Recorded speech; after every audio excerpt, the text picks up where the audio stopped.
Saudara-saudari yang terkasih, jumpa lagi dalam Pelita Hati hari ini, Jumat 8 April 2022, hari biasa dalam pekan kelima Prapaskah.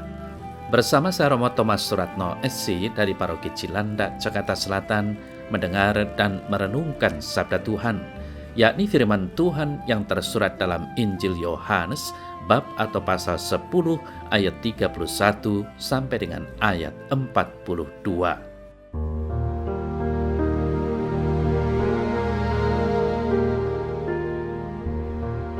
Sekali peristiwa, orang-orang Yahudi mau melempari Yesus dengan batu. Tetapi kata Yesus kepada mereka, "Banyak pekerjaan baik yang berasal dari Bapa-Ku yang kuperlihatkan kepadamu. Pekerjaan manakah di antaranya yang menyebabkan kamu mau melempari aku?" Jawab orang-orang Yahudi itu, "Bukan karena suatu pekerjaan baik maka kami mau melempari engkau, melainkan karena engkau menghujat Allah dan karena engkau sekalipun hanya seorang manusia saja menyamakan dirimu dengan Allah." Kata Yesus kepada mereka, "Tidakkah ada tertulis dalam kitab Taurat kamu, Aku telah berfirman, kamu adalah Allah." Jikalau mereka kepada siapa firman itu disampaikan disebut Allah, sedang kitab suci tidak dapat dibatalkan, masihkah kamu berkata kepada Dia yang dikuduskan oleh Bapa dan yang telah diutusnya ke dalam dunia, engkau menghujat Allah? Karena aku telah berkata, aku anak Allah. Jikalau aku tidak melakukan pekerjaan-pekerjaan Bapa-Ku, janganlah percaya kepadaku. Tetapi jikalau aku melakukannya dan kamu tidak mau percaya kepadaku, percayalah akan pekerjaan-pekerjaan itu, supaya kamu boleh mengetahui dan mengerti bahwa Bapa di dalam aku dan aku di dalam Bapa. Sekali lagi mereka mencoba menangkap Dia, tetapi Ia luput dari tangan mereka. Kemudian Yesus pergi lagi ke seberang Yordan, ke tempat Yohanes Pembaptis dulu, lalu Ia tinggal di situ. Dan banyak orang datang kepadanya dan berkata, "Yohanes memang tidak membuat satu tanda pun, tetapi semua yang pernah dikatakan Yohanes tentang orang ini adalah benar." Dan banyak orang di situ percaya kepadanya.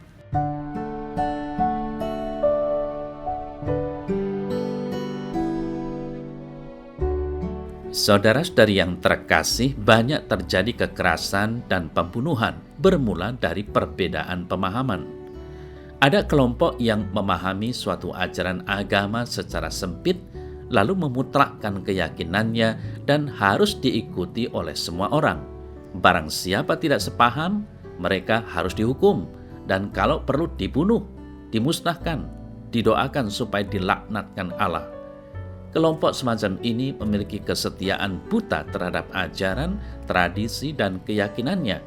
Mereka sering merasa paling benar sendiri dan harus menang. Saudara yang terkasih, orang-orang Yahudi dalam warta Injil hari ini adalah gambaran kelompok yang begitu setia kepada tradisi mereka. Ketika mereka melihat bahwa ada kesalahan yang dianggap fatal dalam ajaran Yesus, maka mereka bermaksud untuk merajam Yesus. Mereka tidak peduli dengan banyak perbuatan baik yang telah dikerjakan oleh Yesus. Kepicikan dan fanatisme mereka menutup mata mereka untuk mampu melihat segala perbuatan baik yang telah dilakukan oleh Yesus. Saudara saya terkasih, dalam kehidupan kita kadang memandang orang lain secara sempit. Karena perbedaan, ketidaksepahaman, kita menilai orang lain sebagai pendosa yang harus dihukum. Tidak jarang kita merasa diri paling baik, paling benar, sementara yang lain salah dan keliru. Warta Injil hari ini mengajarkan kepada kita supaya kita bersikap rendah hati dan bijaksana, bahwa dalam diri sesama yang barangkali berbeda dan tidak sepaham dengan kita, ada juga banyak kebaikan dan cinta.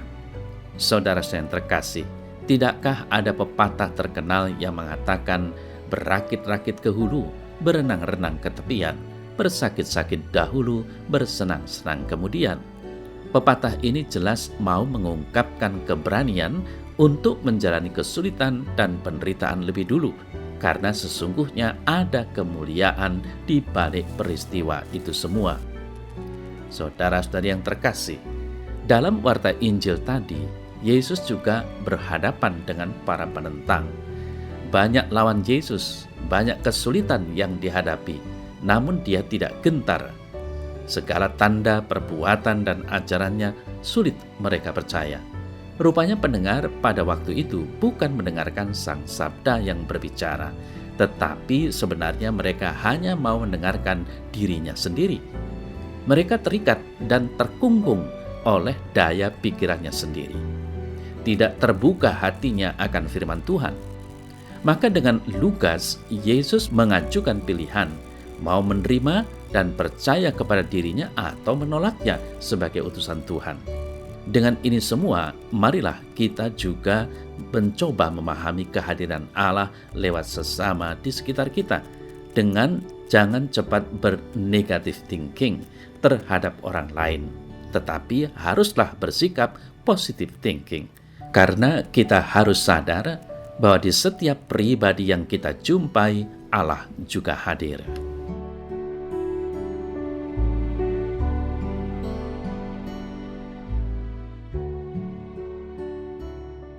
Dalam nama Bapa dan Putra dan Roh Kudus. Amin.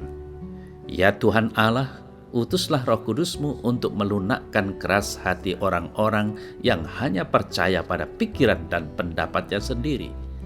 Semoga mereka makin terbuka untuk melihat kebaikan-kebaikan yang ada, yang memancar dari diri orang lain dan seluruh ciptaan, sehingga dunia dihiasi oleh pembela kehidupan. Bantulah aku hari ini untuk menjauhkan diri dari keinginan untuk menyakiti sesama, apalagi menghancurkannya, apapun itu alasannya. Terpujilah Engkau Tuhan, kini dan sepanjang masa. Amin. Semoga Allah yang Maha Kuasa memberkati saudara, dalam nama Bapa dan Putra dan Roh Kudus. Amin.